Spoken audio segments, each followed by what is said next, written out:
Welcome to the Genius Factory. Enjoy the video.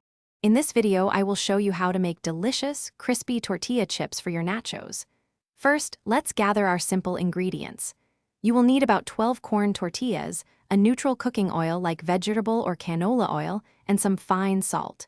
Make sure you have a sturdy pan, like a cast iron skillet, and a slotted spoon for safe frying.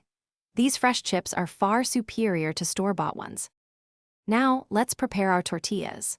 Stack a few tortillas at a time and use a sharp knife or pizza cutter to slice them into 6 or 8 triangular wedges. Next, pour about 1 inch of your chosen cooking oil into a heavy-bottomed pan. Heat the oil over medium-high heat until it reaches between 350 and 375 degrees Fahrenheit. A thermometer is very helpful here to ensure the perfect frying temperature. Once your oil is at the correct temperature, carefully add a single layer of tortilla wedges to the pan. Do not overcrowd the pan, as this will lower the oil temperature and result in soggy chips.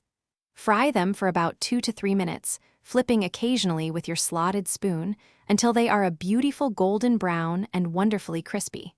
The sizzling will calm down as they cook through.